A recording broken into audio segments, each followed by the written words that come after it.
चिराग पासवान की लोकप्रियता लगातार बढ़ रही है। न सिर्फ बिहार में उनके कार्यक्रमों में भारी भीड़ जुटती है, बल्कि अब बिहार के बाहर भी दूसरे राज्यों में चिराग को सुनने वालों की तादाद लगातार बढ़ रही है। इसका एक बड़ा उदाहरण तब देखने को मिला जब जमुई सांसद रविवार देर रात हरियाणा के रोहतक में आयोजित प्रवासी मिलन समारोह में पहुंचे, जहां हजारों की संख्या में लोगों की भीड़ चिराग पासवान को सुनने के लिए पहुंची थी।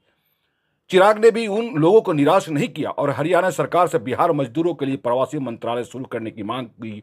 बता दें कि हरियाणा में बड़ी संख्या में बिहारी मजदूर काम करने के लिए जाते हैं। क्या कहा चिराग ने, आप भी सुन लीजिए। अपना प्रदेश छोड़कर दूसरे प्रदेश जाना पड़ता, शिक्षा के लिए, रोजगार के लिए, स्वास्थ्य सेवाओं के लिए। मैं बिहार से आता हूं और देश के किसी भी राज्य का, दुनिया के किसी भी देश में जाता हूं तो वहां पर भारी संख्या में मुझे बिहार के लोग मिलते हैं।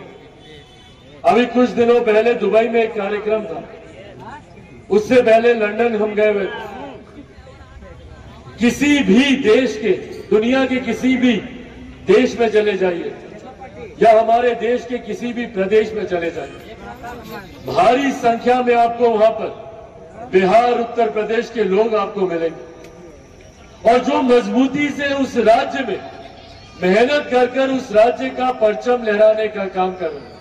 हकीकत है, अगर बिहार, उत्तर प्रदेश के लोग अगर एक दिन के लिए देश भर में काम करना छोड़ दें तो पूरा देश ठप कर जाए। बिहार के आपको मिल जाएगा। आप चले जाइए बड़े बड़े अस्पतालों में, एचओडी आपको बिहारी उत्तर प्रदेश का मिल जाएगा। आईएएस, आईपीएस ऑफिसर्स सबसे ज्यादा हम लोग देने के लिए जाने जाते हैं। तो भैया, जब हर क्षेत्र में बिहारी आगे, उत्तर प्रदेश के लोग आगे, पूर्वांचल के लोग आगे हैं, तो हमारा बिहार इतना पीछे क्यों है? ये सवाल हम लोगों को अपने प्रदेश के नेताओं से पूछने की जरूरत है। ये सवाल हम लोगों को अपने सत्ताधारी नेताओं से पूछने की जरूरत है।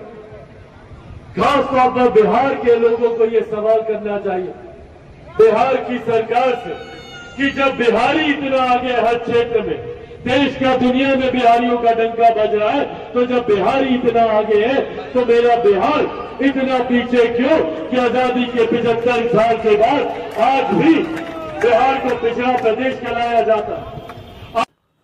रोहतक के मॉडल टाउन स्थित कम्युनिटी सेंटर में प्रवासी मिलन समारोह को संबोधित करते हुए चिराग ने नीतीश कुमार पर फिर हमला किया। उन्होंने बिहार के मुख्यमंत्री नीतीश कुमार पर कई गंभीर आरोप भी लगाए। चिराग पासवान ने नीतीश कुमार पर अपनी राजनीतिक हत्या की षड्यंत्र भी आरोप लगाया है। उन्होंने कहा कि बिहार के मुख्यमंत्री की नीयत में खोट है और वे जन समर्थन खो चुके हैं। इस दौरान चिराग पासवान ने बिहारी फर्स्ट का दिया नारा। उन्होंने कहा कि आने वाले चुनाव में सभी बिहारी मूल के सभी लोग जाकर नीतीश सरकार के खिलाफ वोट दें। चिराग पासवान ने कहा कि बिहार के मुख्यमंत्री ने वहां के जनमानस को लूटने का काम किया है। वहां के जनमानस बाहर के प्रदेशों में काम करने वाले मजबूर हैं।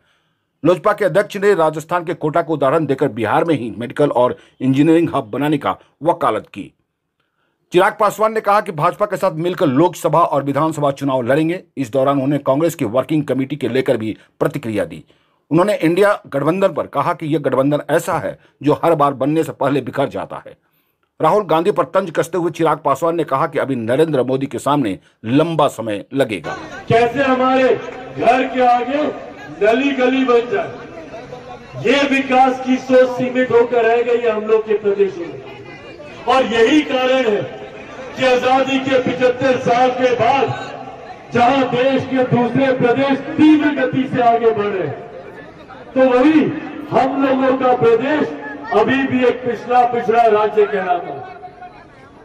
आज भी हम लोगों को स्वास्थ्य सेवा के लिए दिल्ली जाना पड़ता है। हमारे बच्चे आज भी कभी दिल्ली, कभी गुरुग्राम, कभी बेंगलुरु, कभी नोएडा, कभी मुंबई, हमें हमारे प्रदेश में नहीं मिलती।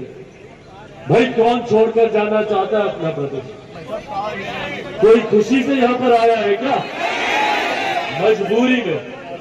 कोई नहीं चाहता अपने माता पिता, चाचा चाची, दादा दादी, नाना नानी, यार दोस्त, रिश्तेदार, घर पड़ोसी को छोड़कर जाए। हम कभी नहीं चाहेंगे कि हम अपने घर वालों को छोड़कर कहीं दूसरी तरफ जाएं, पर आज हम लोग को आना पड़ा। जब हम दूसरे राज्यों में जाते हैं तो वहां पर हमें अपमानित किया जाता है, हम पर लाठियां चलाई जाती है, हीन भावना से हम लोग को देखा जाता है। और तो और ए बिहारी बिहारी शब्द को गाली बना दिया गया, इस शब्द को अपमानित करने का काम किया गया। सोचिए,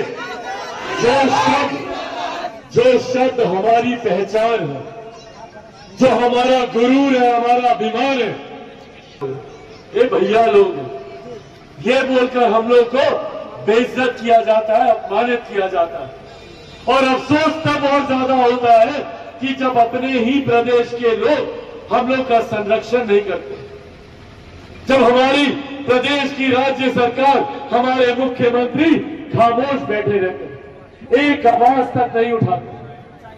मुंबई में हम लोगों के ऊपर लाठियां चलाई गई, हम लोगों को घूसे लात से पीटा गया, एक शब्द मेरे मुख्यमंत्री की जुबान से नहीं निकला।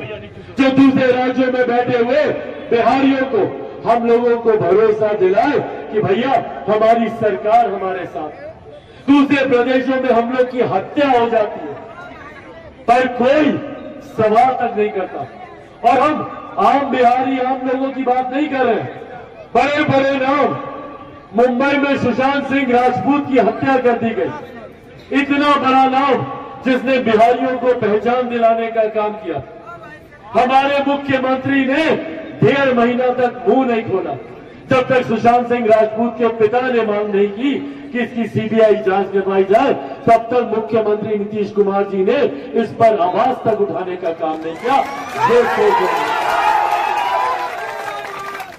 आज यूक्रेन में जब युद्ध चला, हमारे बच्चे वहां पे फंसे हुए, और क्या बोलते हैं मुख्यमंत्री नीतीश कुमार, कहते हैं कि हमको तो पता ही नहीं भैया, इतना बच्चा है यूक्रेन में। भाई आपको अगर इतना भी नहीं पता मुख्यमंत्री जी कि कितना बिहारी दूसरे प्रदेश में, यह आंकड़ा भी नहीं है जितने लोग यहां पे बिहार के हैं।